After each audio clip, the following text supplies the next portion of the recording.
You can see the Palisades fire that continues to burn uncontained. In fact, at this stage, 0% of the fires in the greater Los Angeles area have been contained at all.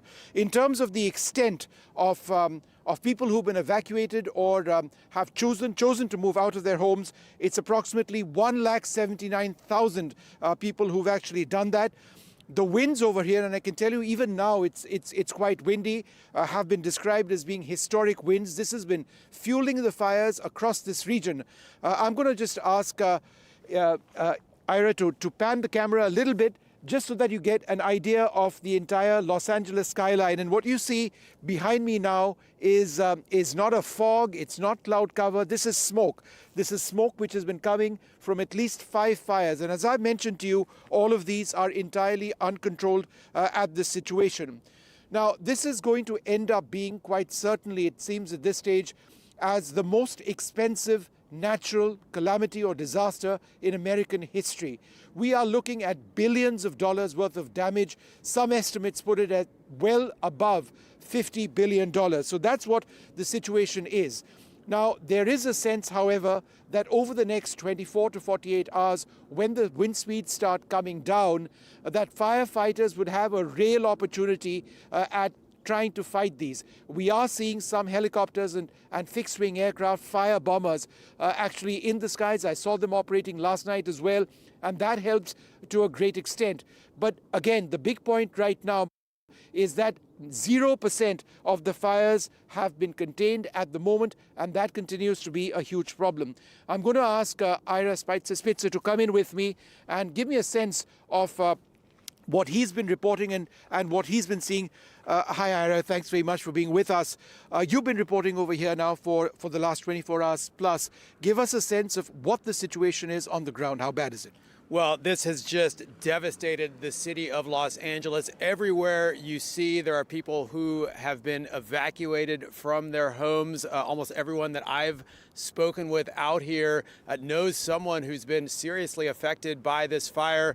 Yesterday, when I was reporting and talking to people, somebody who his cousin had a house in Altadena, which is right in the middle of the Eaton fire. His cousin's house burned down. Those are the types of stories that have become all too common given the historic nature of this fire, and given the fact that it's not just one fire. There have been at least 3 major fires that have broken out, and the damage is untold yet. We're still finding out the extent of the devastation to this historic city. And that's just the key point. We don't know at this stage, beyond the fact that thousands of buildings and structures have actually gone down, what the extent of the damage actually is. Fortunately, at the moment, just 5 people have lost their lives. That's a relatively low number, but the damage unprecedented.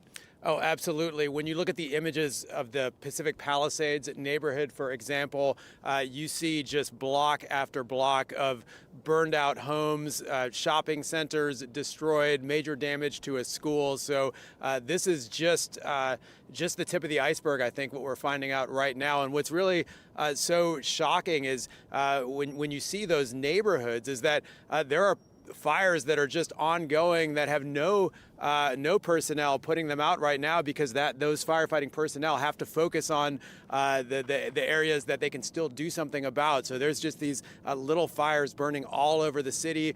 Sometimes you have the homeowners that are there just looking at the damage to their homes, many of which have been destroyed. So it's almost an apocalyptic type of viewpoint right now. And Pacific Palisades is that fire behind us, right?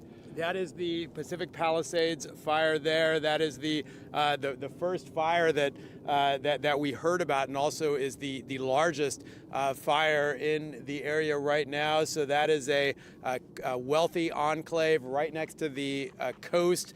Many of those people moved there, and this includes several well-known celebrities. I've heard that Paris Hilton, for example, had her house burned down there. Many of those people moved there to have some seclusion, to be near nature. It's an area that really comes very close to some wild areas, but that became a liability when that vegetation started burning, and it was hard to evacuate, and certainly hard for emergency personnel to respond in that type of area. School shut down as well. Schools across Los Angeles City are closed today. We've seen numerous school closures over the last few days. Some of that is because, of course, school children have been evacuated and just are focused on trying to get somewhere where they can be safe. The emergency responders also want to keep the streets more clear of traffic because, of course, there's still a tremendous amount of work to be done. I mean, the resources being devoted to fighting these fires are just astronomical. We've seen local resources, state resources, federal resources, and it's still not enough to even have any containment of these major fires.